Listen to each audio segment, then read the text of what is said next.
Intinya adalah gimana caranya biar gue meninggal lewat dari jam 9. Itu tuh ada yang ngetokin pagar balkon itu, men. Ready and go, bos. Hello bos, kembali lagi di podcast bos bersama dengan gua Monda, dan kali ini gua kedatangan tamu nih dari proyek teman gua.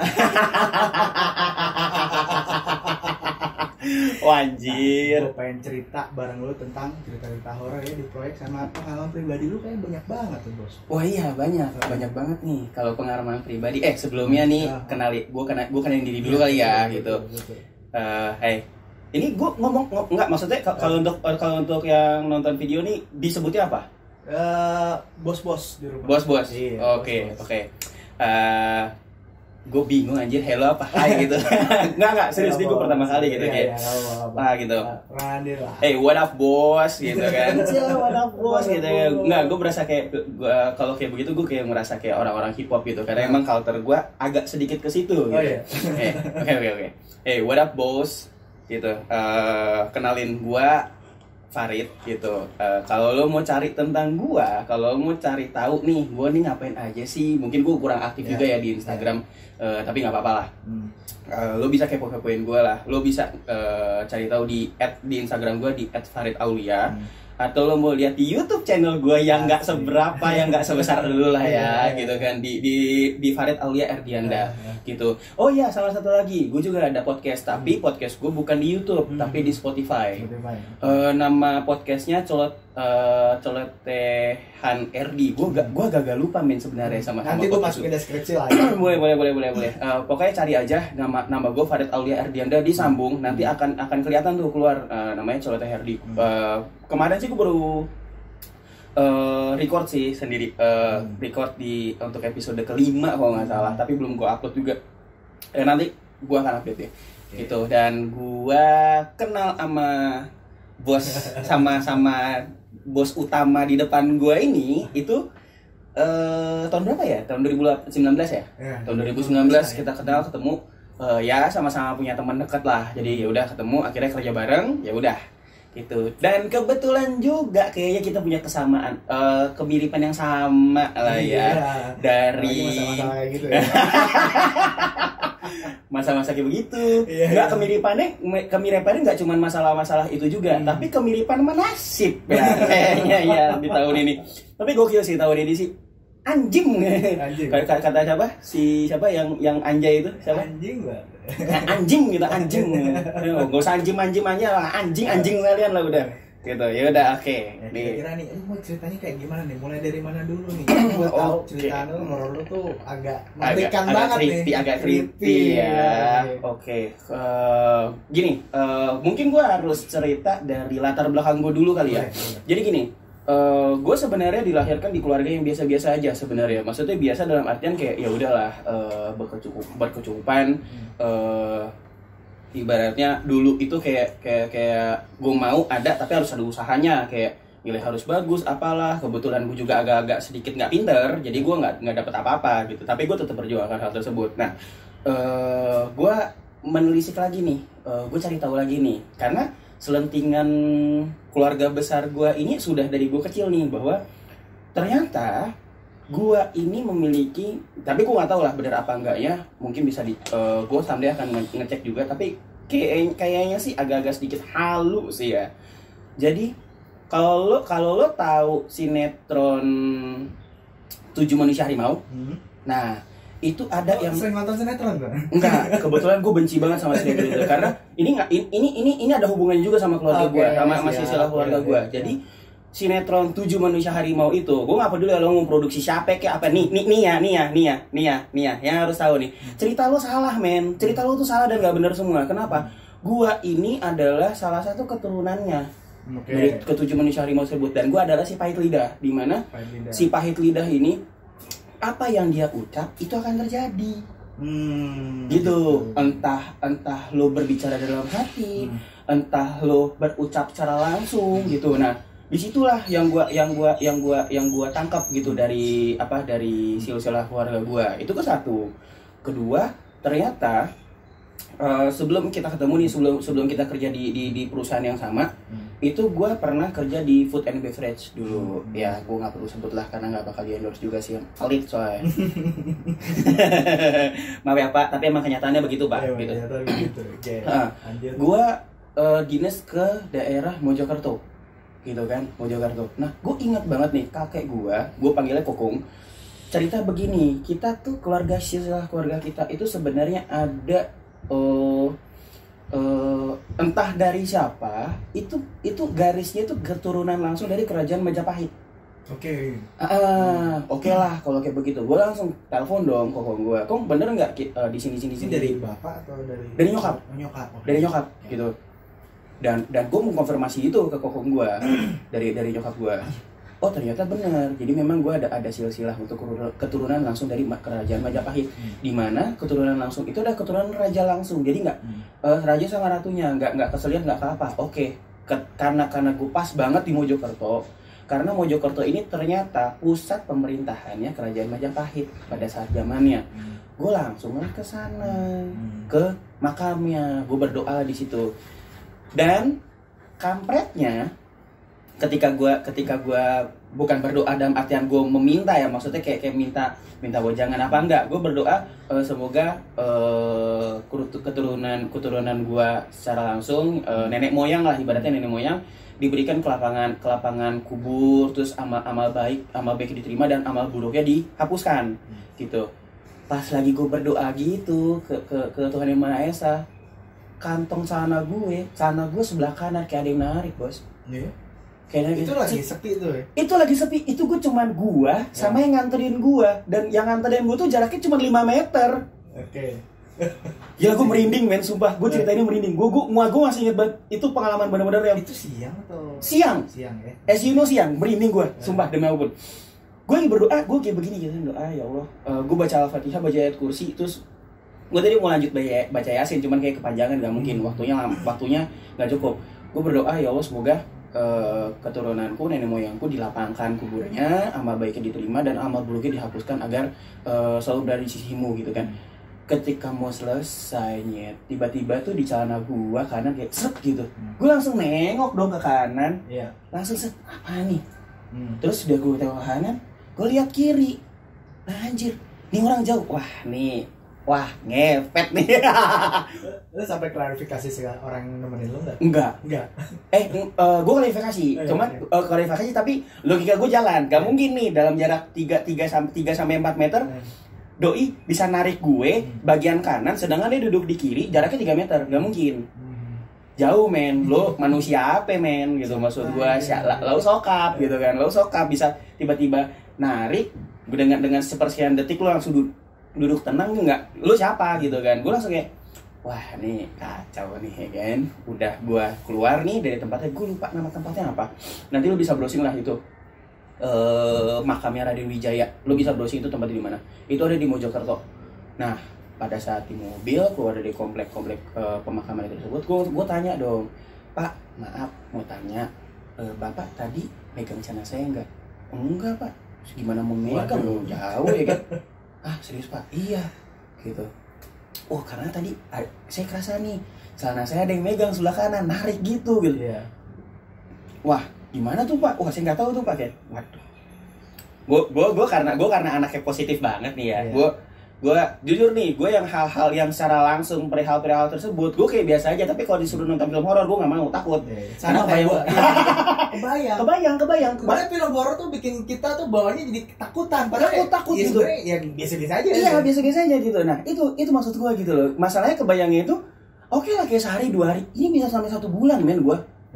Mengimagine itu makhluk ada di depan muka gue tuh di setiap sudut ruangan tuh bisa sebulan. Bahkan gue pernah SMP nih nonton horor ya kan. Gue ngetes dong nonton horor kayak sekali lah gitu kan. Dan emang itu emang film terseram yang pernah gue tonton. Dan memang penilaian sama orang-orang itu emang paling seram.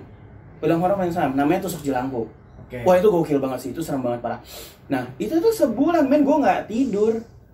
Sebulan gak tidur? SMP lo bayangin, gue baru bisa tidur di jam 4 pagi. Setelah azan subuh gue baru bisa tidur selama sebulan. Terus abis itu sejam kemudian gue siap-siap buat sekolah. Lo Lo bayangin coba. Saking takutnya ya. Iya, saking takutnya, saking gue nggak mau nih gitu ada depan congor gue gitu kan, dah.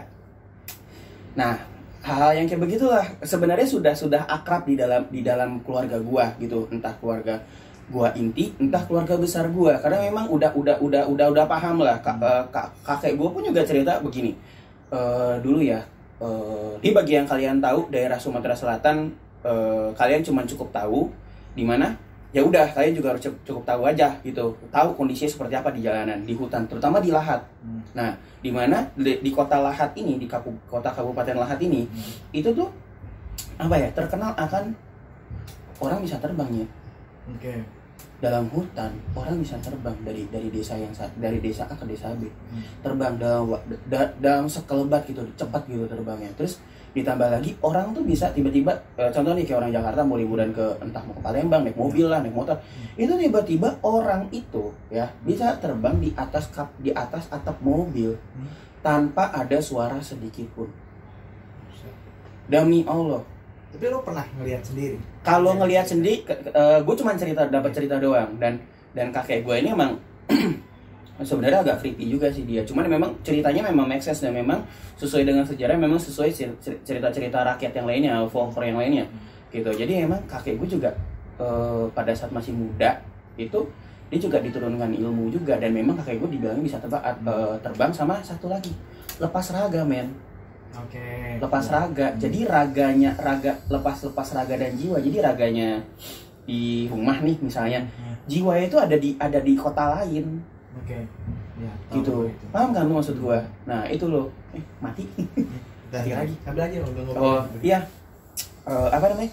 Jadi emang kayak begitu gitu loh. Gua awalnya tertarik nih, cuman gue pikirnya kayak anjing buat apa belajar yang begituan kan, anjing ya.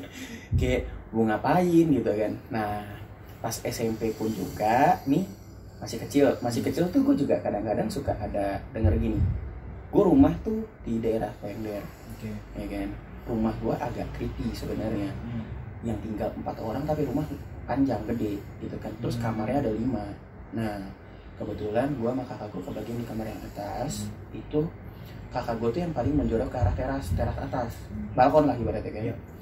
Nah, terus setiap malam lewat dari jam 9 itu tuh ada yang ngetokin pagar balkon itu, men. Tiap malam kan. Rajin ya. Tiap malam nyet, rajin. Gue sampai susah tidur nyet, lo tau gak lo? Kakak gue bangunin gue. Rajin ya.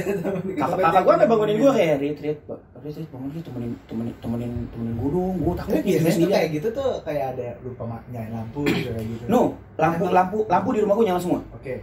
Gue punya prinsip gini. Kalau makhluk halus, kalau kita ingin untuk menghindari makhluk halus itu stay di rumah kita, lampu harus nyala semuanya setiap malam. Gak boleh enggak gitu, sudut lampu manapun harus nyala, gak bisa enggak gitu. Nah itu jadi kebiasaan gue sampai sekarang gitu. Ketika di rumah orang tua istri gue kayak begitu gitu loh. Kalau bisa ada lampu yang mati pasti akan gue nyalain, kalau nggak nyala pasti akan gue ganti hari itu juga, waktu itu juga. Gak tahu kenapa, mungkin kayak bawaan dari ini ya, bawaan dari kecil emang seperti itu gitu loh. Seperti itu gitu loh. Lagi men. Oke, gue lanjut lagi. SMP seperti itu ya kan. Terus lanjutlah kuliah.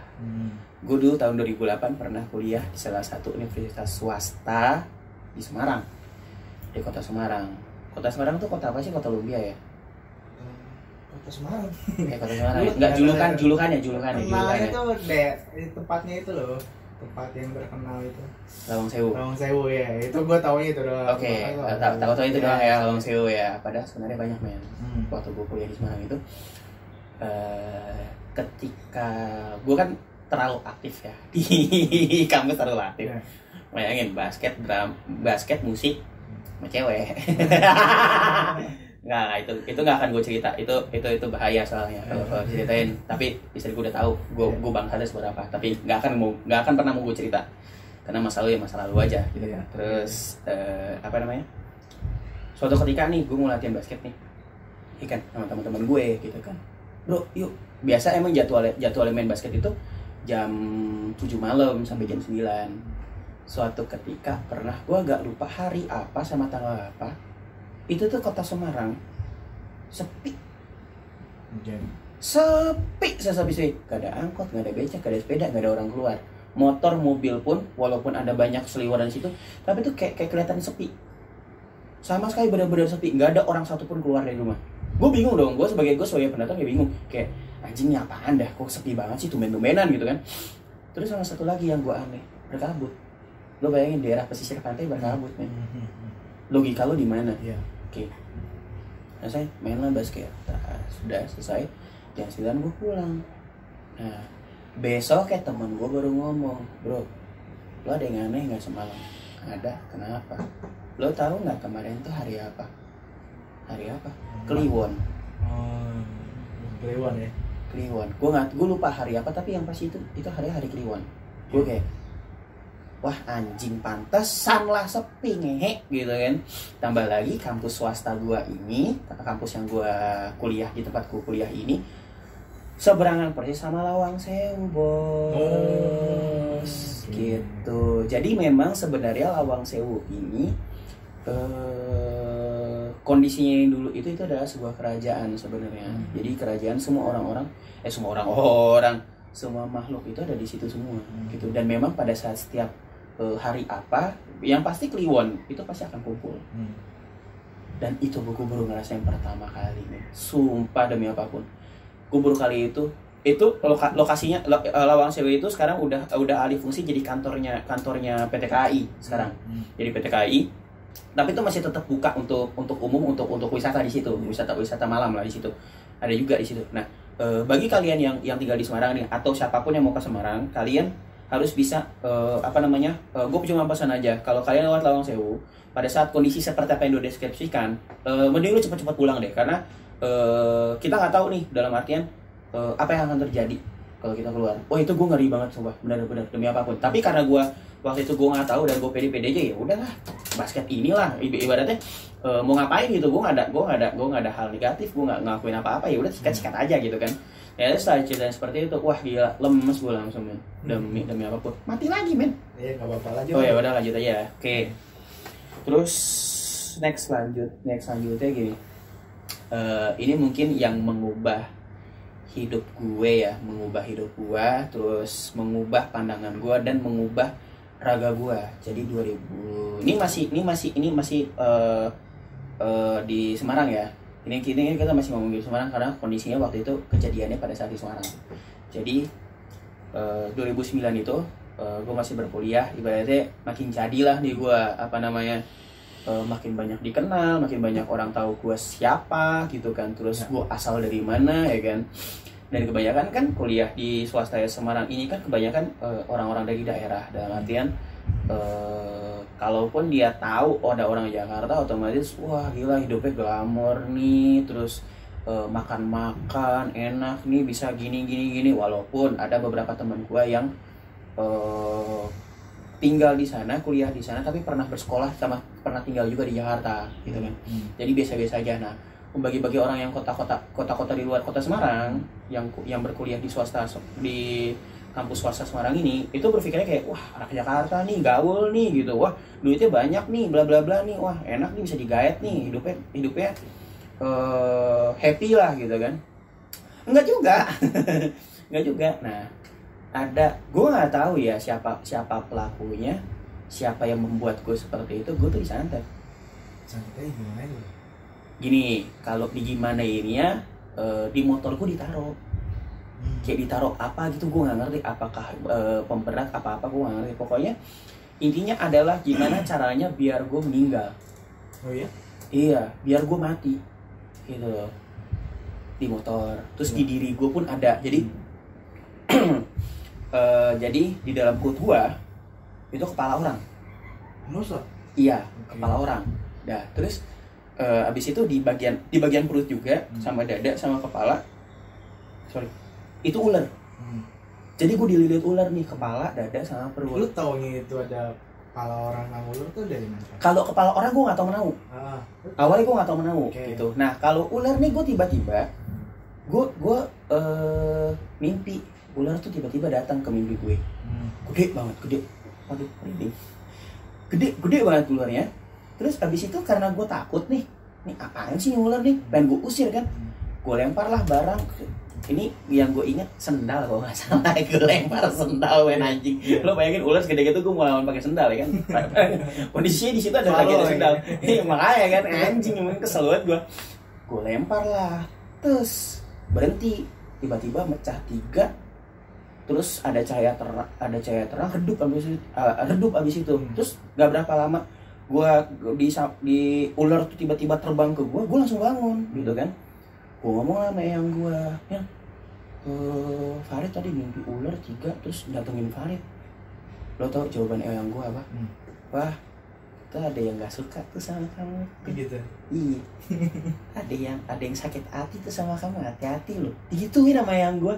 Lo bayangin eyang gue ngomong kayak gitu gue, wah anjing di siapa? Iya. Nah, udah kan? Udah, itu udah efeknya adalah sebelum gua efeknya adalah jadi bertahap nih men. Awal mula karena gua aktif di organisasi, gua ikut organisasi ketika musyawarah besar. Sebelum itu gua sakit men, demam, gejalanya kayak demam berdarah, DBD. Gitu, kayak DBD gitu kan. Gua ikut lah kegiatan tersebut, tapi gue paksain karena hari ketiga itu gue udah nggak demam. Mungkin bisa nih jalan atas hari keempat drop das, dan pas hari keempat itu selesai. Terus ditanya lo mau turun di mana, udah gue turunin di sini aja gitu kan, karena gue dijemput tante gue kan. Kalau kondisi lemes nggak kuat bla bla semuanya, gue tuh sampai di pinggir jalan sambil nungguin tante gue di pinggir jalan tuh gue tiduran men, udah kayak gembel. Tiduran, dan gue pasrah kalau gue meninggal di sini gue meninggal aja udah gitu kan. Akhirnya tante gue telepon jemput, oke, langsung ke rumah sakit, demam berdarah. Lo mau tahu kadar trombosit gue berapa? Di bawah 9.000, di bawah standar. Kaget dong, wah ini demam berdarah nih harus dirawat 3. Sekarang gue tanya, biasanya kalau demam berdarah sembuhnya berapa lama ya?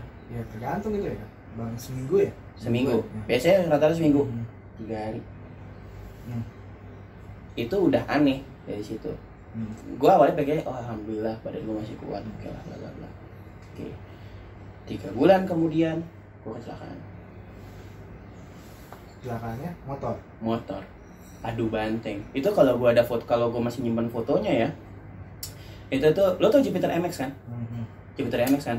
Gitu. Nah, itu shock breaker depan masuk ke dalam, kena mesin. Velgnya itu udah bentuk angka 8, elips. Terus stangnya lurus kayak begini, bannya tuh begini gitu.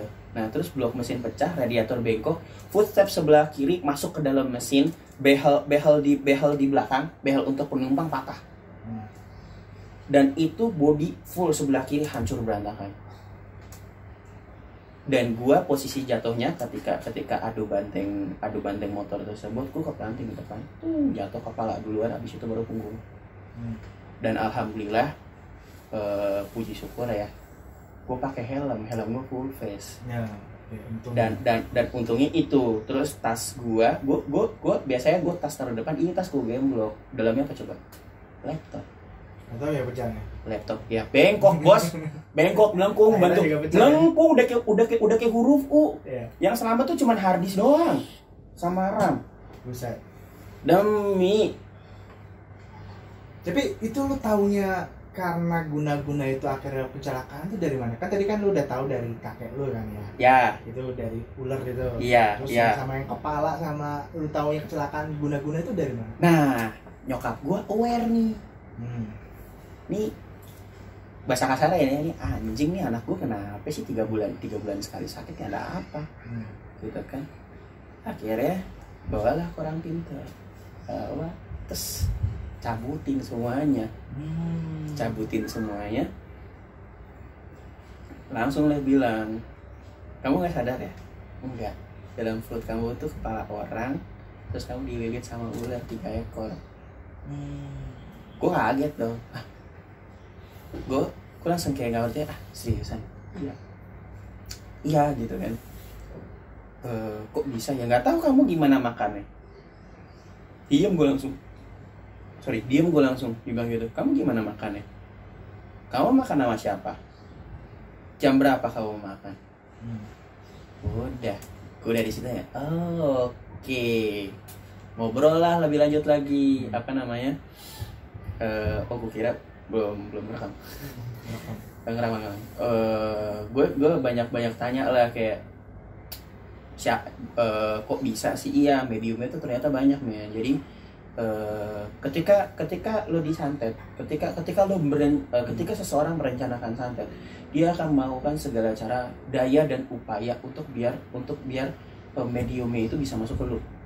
Okay. Contoh apa namanya, dari minum, dari makan, dari alat yang lo pakai untuk makan sama minum. Itu juga alat juga bisa. Contoh gelas nih, gelas. Biasanya orang kalau minum begini kan. Ada nggak orang minum kayak begini? Ada juga, ada kadang kan, jarang kan. Nah, bisa nih dari gelas nih, lo minum di sini atau di sini, di gelas ya pokoknya. Lo minum kayak begini nih, bisa kena. Itu baru tahu gue. Biasanya makan minum di botol juga sama kayak begitu. Nah, makan nih, makan apa namanya? Makan pakai sendok, sendoknya bisa. Lebih parahnya lagi, rokok bos. Rokok juga ya? Rokok juga. Jadi kayak lo harus hati-hati nih sama orang yang ngerokok atau nge-vape lah sekarang ya. Gue nggak ngerti lah kalau vape bisa apa enggak, gue nggak paham. Lo harus hati-hati sama orang yang ngerokok. Terus asapnya disemburin ke lo. Nah, itu harus bahaya. Kenapa? Karena bisa itu menjadi medium untuk transfer santetnya ke lo, atau disirap. Disirap tuh gimana? Disirap, dihipnotis, digendam. Oke. Bisa, kayak begitu. Bisa. Jadi ibaratnya efek gendam itu kan mempengaruhi pemikiran sama jiwa lo nantinya. Gitu. Kayak bisa gitu ya? Pakai asap doang ya? Belajar di mana tuh? Gue nggak tahu deh. Gue langsung. Gitu. Ibaratnya kayak lo mau gue mau deketin Luna Maya. Contoh nih. Gue mau deketin Luna Maya kan. Lo cari Luna Maya gitu kan, cari di mana kayak wah ketemu gitu kan, kebakar rokok gitu kan. Luna Maya tergila-gila sama lu men. Gitu ya? Kasarannya begitu, contohnya seperti itu gitu. Itu bagi gue kayak anjing bisa loh kayak begitu loh, bisa. Dan tapi ada beberapa juga nih yang apa namanya, yang ibaratnya nempel. Maksudnya kayak lu nggak ngapa-ngapain tapi tiba-tiba nempel sendiri. Ada, gue pernah juga soalnya. Kapan Pak? Di Semarang juga? Pada saat gue tidak kuliah lagi di sana, karena kuliah gue buruk, kualitas kuliah gue di sana buruk akhirnya, dan gue masih senang main sama bercanda, ya udah mending gue mengundurkan diri. Habis itu gue pindah ke Jakarta, balik lagi lah ke Jakarta kayak gue tinggal di sini, gue hidup di sini, otomatis gue harus bersekolah di sini juga, gitu. Sama orang tua gue juga seperti itu. Nah, ada satu ketika di rumah itu lagi beres-beres bla bla bla, nyokap gue tiba-tiba gini, keceletuk begini, Rit, itu pipi gede banget sih, kayak monyet nyimpen makanan. Waduh. Jadi padahal lu nggak ada. Gue nggak ada apa-apa nih, gue nggak ada apa gitu, brewok kayak begini gitu kan, pipi ya kayak begini aja, tapi nyokap gue ngeliatnya begitu, kayak monyet nyimpen makanan aja, gitu. Kurusin kenapa? Gue diem aja, nggak berapa lama. 1 atau 2 hari kemudian, kok badan gue berat gitu kan, berat banget ya, kenapa? Gue akhirnya balik ke orang pintar yang nyembuhin gue. Ketempelan anjing ternyata.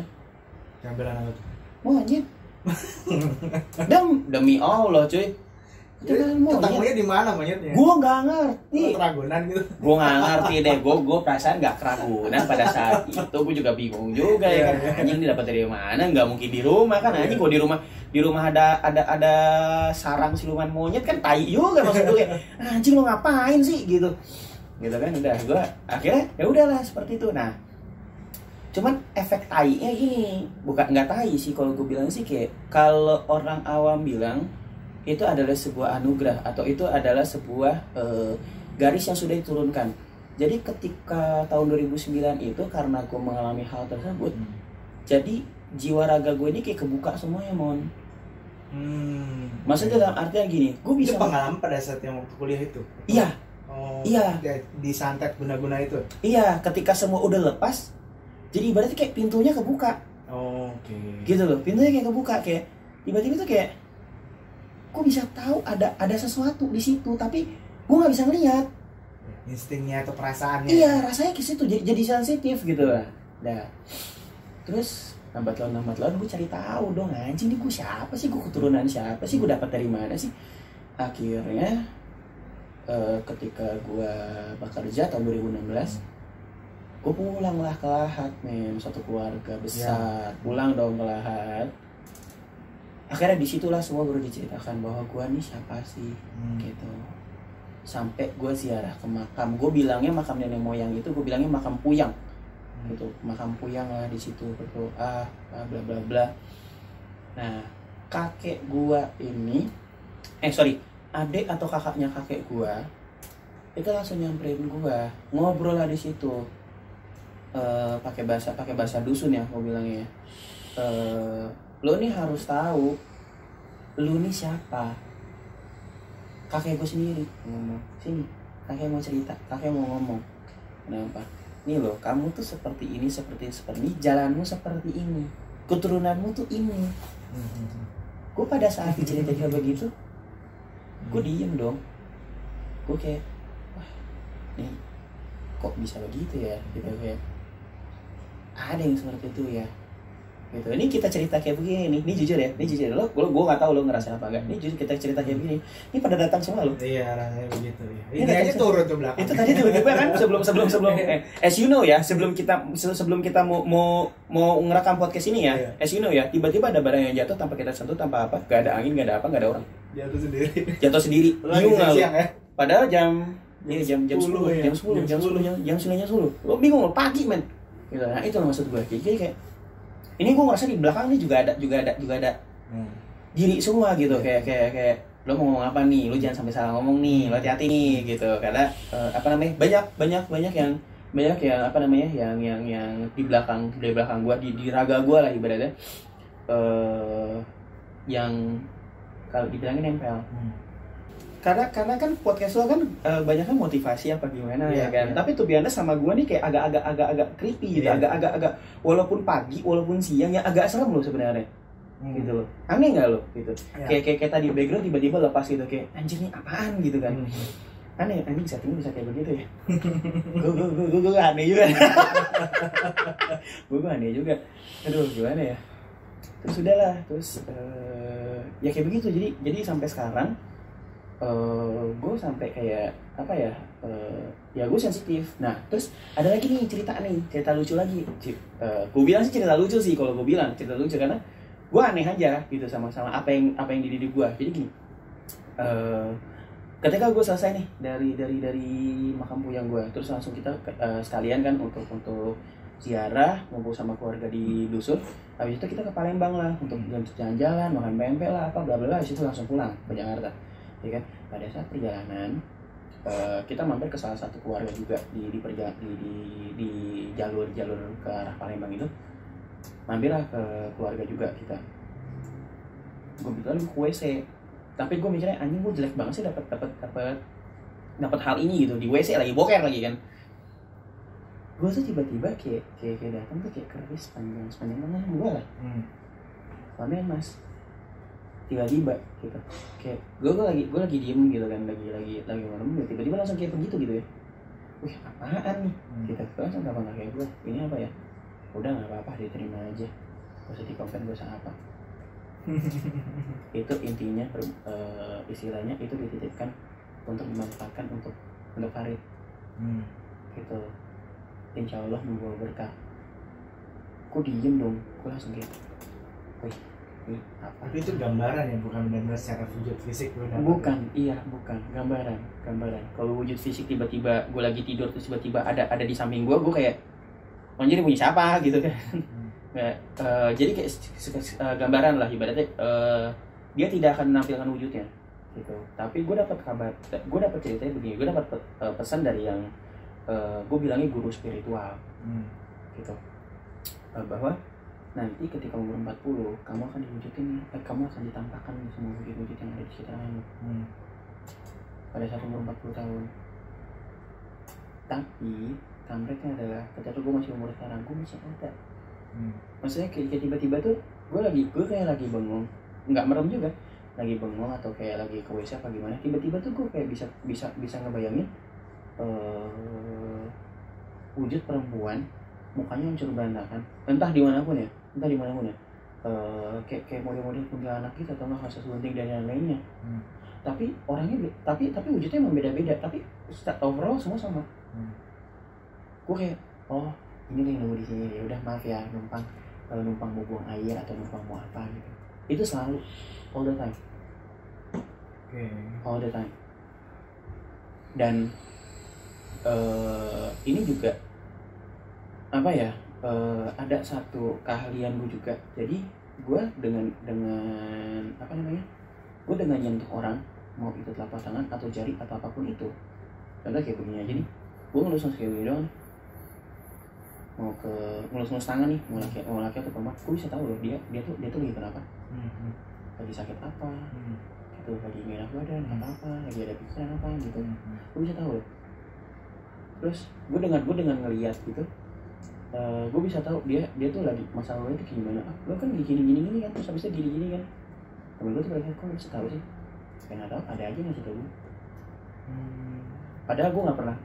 Padahal gue sama temen gue tuh nggak pernah yang namanya ngobrolin itu, nggak pernah yang namanya ngebahas itu. Dia pun juga nggak pernah curhat ke gue. Itu yang kayak gitu bisanya pas kapan? Pas mendekati apa pada saat setelah dari semalam gitu? All the time. Dari kejadian itu dong. Setelah dari kejadian itu, jadi setelah kejadian itu jadi semakin sensitif gue nya. Semakin sensitif dari indra semua di seluruh tubuh gue, terus sama hati jiwa sama pikiran gue tuh kayak nyatu semuanya, kayak jadi gue bisa tahu gitu loh. Ibaratnya kayak semesta memberitahu gue ceritanya orang seperti ini. Gitu. Gue pun bahkan sampai kayak bisa apa ya, tahu nih orang ini sakit apa gitu loh. Kira gue urut gue sih telapak kaki. Dulu kan gue sering banget tuh diproyekkan kayak orang sakit apa, sini telapak kaki lo atau telapak tangan lo, urut sembuh kan akhirnya. Nah itu gue tahu tuh, nah ya lo sakit ini, lo makan, lo belum makan kan gitu. Terus lo belum makan, lo minum kopi kan, lo belum nasi kan, gini kan, terus gini kan, terus lo kurang tidur kan, bla bla bla, kurangin rokok, bla bla bla. Dan itu semua 99% benar. Itu yang terjadi dan memang kondisi mereka seperti itu. Gua pun sampai sekarang pun bingung gitu, kok bisa gitu loh. Jadi kalau di pengalaman lo di proyek itu gimana? Proyek kan kurang ada sesuatu hal di proyek yang tidak bisa kita cerita. Di tuh ada hal-hal yang di luar dari job desk ya. Iya, tiba-tiba urusin ini gitu. Karena kita sama-sama satu grup ya. Iya, betul. Satu grup setan, satu berbong, ya kan. Terus juga kerjaan kita juga sama gitu. Ibaratnya kita bisa dibilang kita humas. Tapi humas manusia sama humas setan. Aduh, gila benar-benar. Ya, kalau di proyek, nah itu bisa sensitif di situ. Pada saat kita masih kerja di proyek ya. Salah satu perusahaan tersebut jadi yang di daerah Kebun Siri, gue boleh sebut lokasinya nggak sih? Ya lu udah sebut lokasi tuh. Iya kan Kebun Siri, maksudnya kan nggak brandnya dong, nggak brandnya dong gitu. Jangan biar kalian semua cari tahu sendiri ya gitu. Kalian harus tahu itu. Jadi ternyata lokasi proyeknya kita itu tuh dibilangnya entah di sisi mana ya, itu tuh ada bekas rumahnya ini gue tau si Milis Jembatan Ancol. Masa? Iya. Itu. Jadi emang cerita-cerita rakyat yang orang sekitar situ dan itu berarti sebelum dia menjadi legenda si Manis Jembatan Ancol. Yes. Oh, tinggal ada dekat situ. Betul sekali. Terus. Nah, terus ya cerita-cerita itu tuh sebenarnya boleh lo percaya boleh enggak sebenarnya gitu. Lo mau percaya silakan, mau enggak juga nggak apa-apa gitu kan. Toh juga itu udah ibaratnya udah pandangan lo lah gitu. Tapi kenyataannya memang seperti itu. Nah, pada saat pekerjaan kita memulai nih, itu jauh sebelum lo masuk sih, jauh sebelum lo join. Jadi itu tiba-tiba ada salah satu pekerja itu nemuin ular sanca atau piton di dalam proyek, di dalam lokasi tersebut. Itu ada 3 ekor. Dan itu yang 2 udah kabur, yang 1 dibunuh lah. dipotong palanya. Lo tau nggak itu kepalanya dimasukin mana? Itu orennya, oren ayam. Oren ayam proyek. Buat apaan? Gue nggak ngerti. Terus potong masukin. Gue nggak ngerti. Terus habis itu tiba-tiba nggak berapa lama besoknya ketika dipotong itu, pekerja itu kesurupan. Coba teriak-teriak. Kamu apakah anak saya? Kenapa anak saya? Gitu. Wah gila, gue udah hari ya Allah nih aneh-aneh nih Jen, nih proyek nih kan, nih lokasi aneh-aneh nih Jen. Dan itu emang bener ya nggak cuma satu orang ngomong, ternyata banyak banget. Terus pada saat ini pun juga sebelum lu ada gitu, tiba-tiba tuh pagi-pagi tukang sampah nemuin ular sanca cuy. Di sekitar area proyek kita gede banget. Terus warga kan pada panik, gue juga ngeliatin dong, ada apa bu? Ular pak di dalam selokan. Serius bu? Iya. Wah dari mana itu tuh? Dari lahan yang kosong itu gini gitu. Ayo bukan ujungnya ke lahan proyek kita, keluarga kita dulu gitu, enggak. Akhirnya didapat, dibungkus lah, dibawa pulang. Semua teman sampahnya gue nggak ngerti buat atraksi tapi monyet gue nggak ngerti. Udah kayak begitu. Nah kalau yang gue bakal cerita ini kan bakal lu kan udah ada nih ya kan ceritanya, yang apa yang sampai menimbulkan korban lah ya. Itu boleh ceritain nggak sih? Ini cerita aja, nanti ada beberapa mungkin gue sensor gitu. Oh iya. Gue mau cerita karena pesan jangan sampai di blow up lah gitu ya. Mas saya tuh sampai masuk berita sih kalau nggak salah ya. Berita-berita aneh-aneh ya, kalau nggak salah berita kecil lah. Intinya adalah di situ tuh kayak di area tersebut, gue nggak akan cerita detail ya gitu, karena kan memang privasinya orang-orang beda-beda. Intinya adalah di daerah tersebut memang ada penghuni yang mengajak untuk ayo sini temenin gue,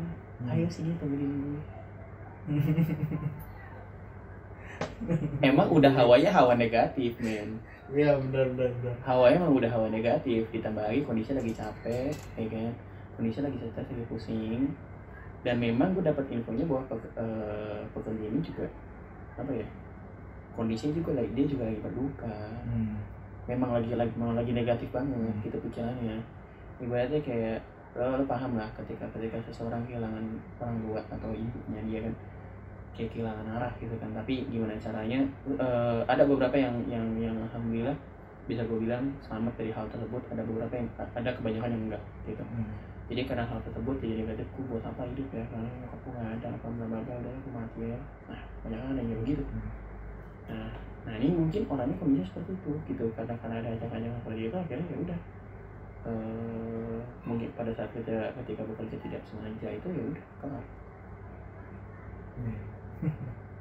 Ajakan-ajakan setan itu lah yang menurut gue kayak hati-hati lah gitu. Pikiran-pikiran yang kayak gitu tuh hati-hati. Iya, makanya kenapa kita harus stay positif. Yes. Harus stay positif, harus stay bahagia walaupun menyiksa. Kayak kondisi kita sekarang ya. Gitu. Nah, sama halnya juga kalau kebetulan kan kita kan baru sebentar tuh satu proyek. Karena gue kan di proyek yang sebelah, kan yang di ujung sana. Benar, iya. Yang di red zone itu loh, yang sekarang masih tetap red zone COVID. Gitu. Itu sebenarnya juga ada. Oke. Ada. Tapi ada tapinya nih, ketika gue ada kerja di situ dan gue ngejagain proyek itu, alhamdulillah nggak ada hal-hal tersebut. Gitu dalam artian ada nyaris men, ada nyaris dan alhamdulillah orangnya itu cuma luka baret doang, kecil sih, kayak baret kayak gini lah gitu. Udah, nah hal-hal tersebut lah yang ngebuat gue kayak oh ya, tugas gue adalah baju yang gue pakai ini yang tidak terlihat ini dan semua hal yang ada di sekitar gue ini yang tidak terlihat ini manfaatnya adalah untuk menjaga orang-orang lain.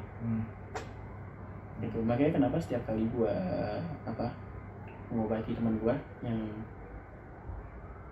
yang diurut, gue nggak pernah minta bayaran. Gue nggak mau. Kenapa? Karena memang sudah niat gue dalam hati, kemampuan gue ini untuk membantu orang, bukan untuk menyusahkan orang. Sebenarnya gampang-gampang aja buat menyusahkan orang, gampang bisa gitu. Cuman gue selalu berpikir buat apa lo punya kemampuan tapi nyusahin orang gitu. Nggak usah lah, sama lo masih bisa berusaha, masih bisa menguntungkan orang, kenapa enggak sih? Lo juga pahala di lo kok, bukan, dan lo juga dipandang baik kok. Tuh. Ya gitu. Agak ngeri men sebenarnya kalau gue ceritain tentang gue tuh agak ngeri. Nah, ini balik lagi nih ke keluarga gue. Jadi gue ada dapet cerita, gue masih juga ingat juga nih. Jadi ceritanya nyokap gue masih waktu masih muda, masih kecil, masih aja kayak ngunjungin kayak temennya kakek, ngunjungin temen bokapnya dia atau siapa gitu, gue lupa kondisi karena kan bisa lagi sakit. Tiba-tiba itu orang itu songkem nyokap gue. Lo tau nggak sebenarnya? Lo tau nggak dibilangnya apa? Nyokap gue dibilangnya titisan Ratu Bengkulu. Bengkulu. Kaget tuh men, anjir gue kayak wah, yang men, gue merinding ya, gue merinding. Gimana ceritanya bisa bilang titisan Ratu Bengkulu? Nyokap gue cerita gitu loh, nyokap gue, eyang gue sama eyang kakung gue ngomong cerita sama gue kayak, hah, yang bener gitu. Iya gitu, orang ngomongnya begitu. Jadi yang nyokap gue dibilangnya titisan Ratu Bengkulu. Terus tanya nggak kenapa gitu, kok bisa ngomong kayak begitu? Ternyata di dahi nyokap gue tuh kayak ada tanda begitu yang cuman orang-orang tertentu tuh yang bisa melihat. Dan gue nggak tahu itu kayak gimana. Emang yang dilihat itu apa? Diceritain ya? Nah, kalau yang gue nggak tahu karena orangnya juga nggak mendeskripsikan dan eyang kakung gue juga nggak mendeskripsikan hal tersebut gitu. Terus apa tuh telah dikasih tahu bahwa Ratu Bengkulu, apakah ada satu hal yang spesial? Nggak ada, cuma dikasih tahu seperti kasih tahu udah selesai, diem aja udah. Kayak ya udah kayak life goes on the way it is, ya udah selesai gitu. Kayak nyokap gue tuh memang percaya dan tahu emang ada seperti itu. Cuman alhamdulillah nyokap gue selalu diimbangi dengan ngajarin ke gue kayak agama dikuatkan. Agama lo harus walaupun jarang, walaupun tidak terlalu sering, lo setidaknya lo baca Al-Quran lah, lo berdoa, lo sholat gitu. Itu iya gitu. Nah kenapa biar kitanya lurus gitu, nggak belok kesana kemari gitu. Nah ditambah lagi adik saudaranya kakek gua ngomong gua juga begitu, kamu selesai dari sini pulang ketika nyampe di Jakarta tolong jaga keluarga di Jakarta. Terus kamu harus sholat, harus beribadah, sholat 5 waktu jangan lupa. Kenapa? Karena semakin kamu sholat, yang ada di diri kamu itu semakin kuat gitu. Jadi lo harus bisa perhatiin bahwa kalau gue jarang-jarang dulu di proyek itu gue jarang sholat. Kenapa? Gue nggak mau kuat-kuat banget, ngeri kan soalnya gitu. Dan ini gue udah mulai mencoba untuk lebih sering sholat nih. Lo tau nggak efeknya apa?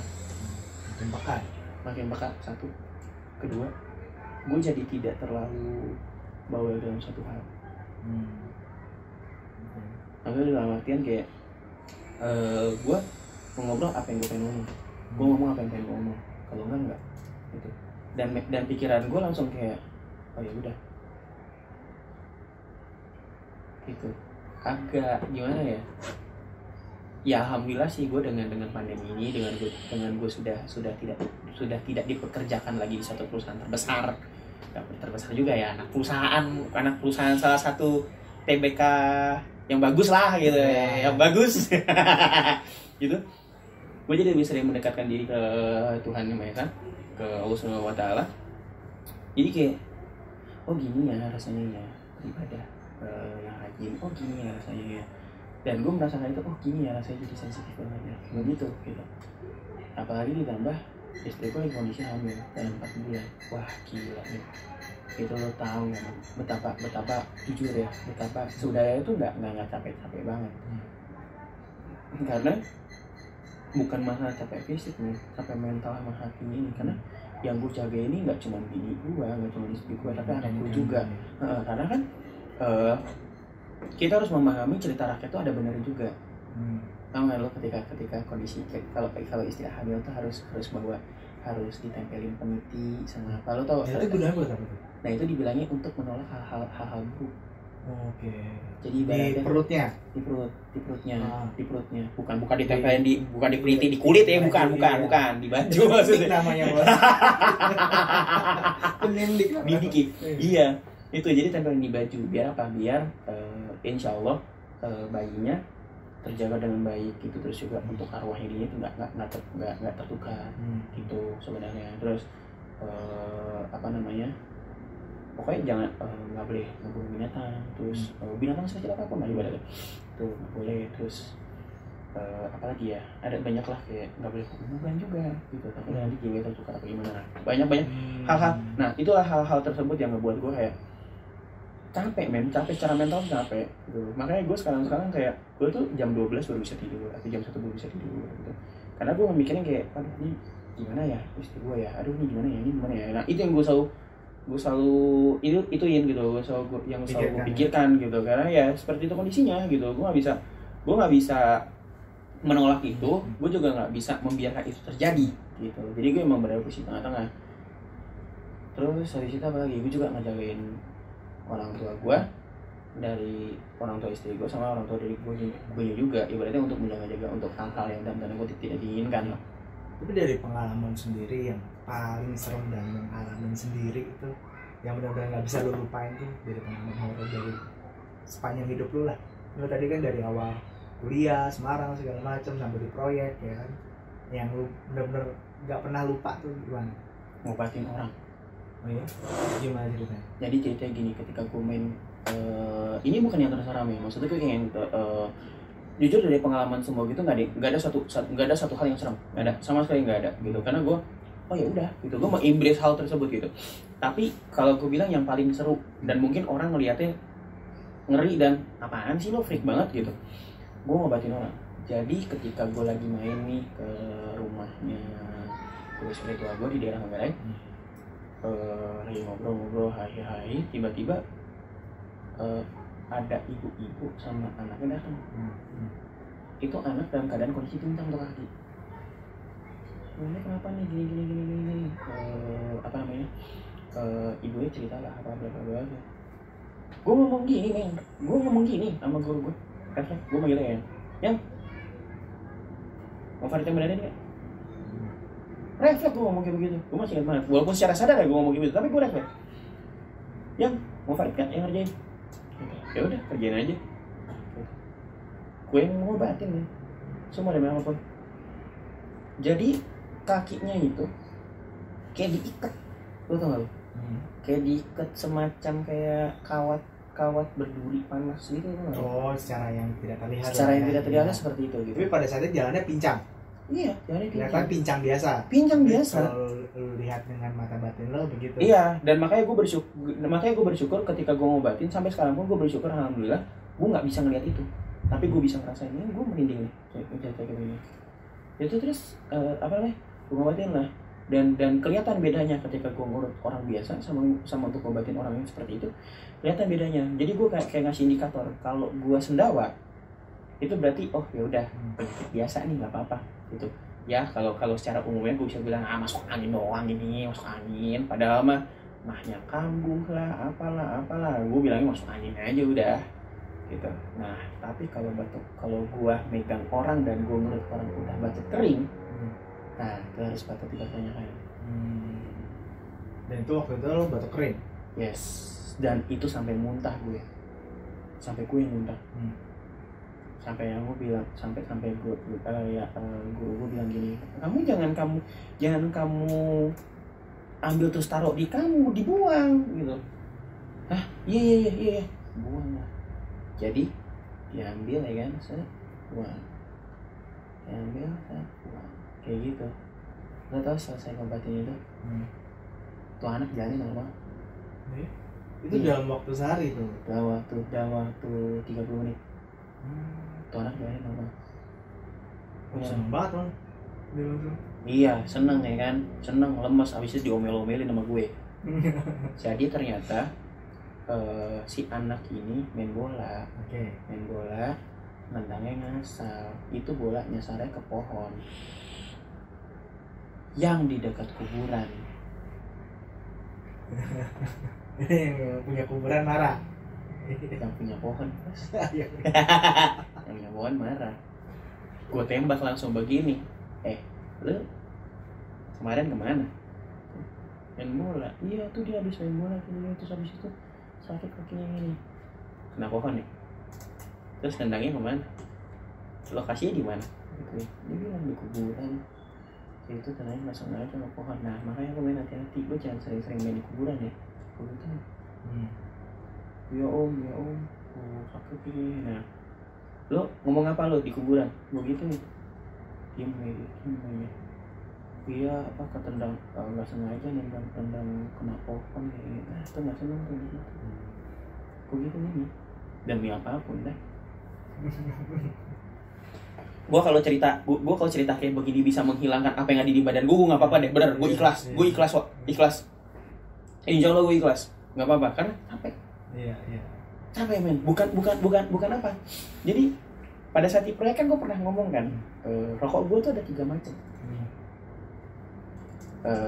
Ada 3 macam, Mil, Super, Samsung, ya kan? Ada 3 tuh, ya kan?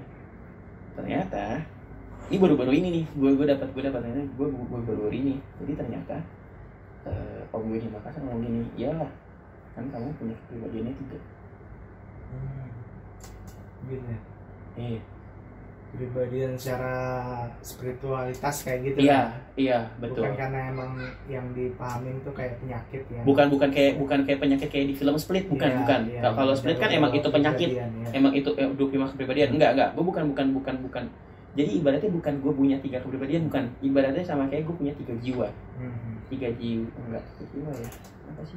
3 spiritual lah ibaratnya. 3 orang spiritual. Jadi ada yang gue karakternya gue lembut. Ada yang lembut dan membapai dan menggurui. Itu satu. Yang kedua, karakter gue yang tegas. Dalam artian tegas, pemikir, dan memang dalam kondisi serius. Yang ketiga, ini karakter yang agak sedikit mengerikan nih sebenarnya. Gue juga takut juga kemarin sempat gue keluarin juga karakter gue itu. Jadi ibaratnya yang karakter benar-benar karakter kejam ketika gue ada masalah, ketika gue menghadapi suatu masalah ataupun membantu orang dan memang itu mengancam nyawa orang tersebut dan gue, itu kalau gue keluarkan langsung bisa begini men. Gue pernah dibilang begini sama, ini berhubungan juga nih sama guru spiritual gue, kamu kalau nampar orang jangan diseriusin ya. Pergi, jangan pakai tangan kanan ya. Pergi. Oh iya ya, pasti pilihannya 2 kan ya, antara ke rumah sakit atau ke kuburan. Iya, gitu. Jadi karakter gue yang agak mengerikan ini, jadi emang semuanya bisa gue pakai dimanapun ceritanya. Bahkan dengan omongan pun bisa terjadi. Nah itu yang gue sangat-sangat menghindari. Itu capek, wah gila capek ketika gue mengeluarkan ketika gue dalam posisi seperti itu, ketika gue bilangnya mode seperti anjing, mode kayak robot anjing. udah kayak robot, masa gue mode. One Piece haki tuh. Iya, haki. Nah kalau dengan mode seperti itu capek. Lu kayak ibaratnya kayak lu abis kayak kerja rodi nih nyet ya kan, lu kerja rodi ngerjain jalan, alatnya manual semua, panjangnya 100 kilo gitu. Itu yang terjadi, kayak wah ini capek banget. Sampai ketika semua itu udah selesai, jam 11 itu gue tidur bener. Bangun kayak bocah tepok tau gak lo, kayak lemas nih. Aduh capek banget nih, aduh ini kok begini, aduh nih. Jadi kayak begitu gitu loh. Diam. Tapi ada beberapa pesan nggak sebelum kita nutup ini buat teman-teman yang dengar dari bos-bos yang ada di rumah, lagi di jalan ya? Apa ya? Kan lu pengalaman lu banyak banget ya, apalagi hal-hal yang terbuka tanpa sengaja. Akhirnya lu belajar sendiri, akhirnya lu juga punya guru spiritualitas ya? Iya, spiritual ada banyak sih, ada 3 orang sih yang gak akan gue mau sebut sampai satu-satu. Dan ya cuman gue doang yang tahu. Intinya sih gini, dari yang gue pelajari dari mereka selama lu hidup, selama lu menjalani kehidupan ini ya, lu banyak berbuat baik lah sama orang. Perkara lu mau dibalas baik juga, mau dibalas buruk, itu urusan belakangan, itu urusannya Tuhan. Ya, soalnya satu yang harus dijunjung. Kalau lu udah seperti ini setelannya, ya udah, jangan lu berubah ketika dia memang berubah, ketika dia memang berubah, gitu. Aneh, gitu. Dan berusaha untuk menempatkan posisi diri lo ke orang tersebut apabila lo melontarkan suatu statement. Contoh, kita kerja sama, terus ada satu hal yang gue nggak suka, ataupun ada satu hal yang ini nggak bisa gitu, ini nggak bisa, ini harus seperti dan lo harus ikut gue gitu.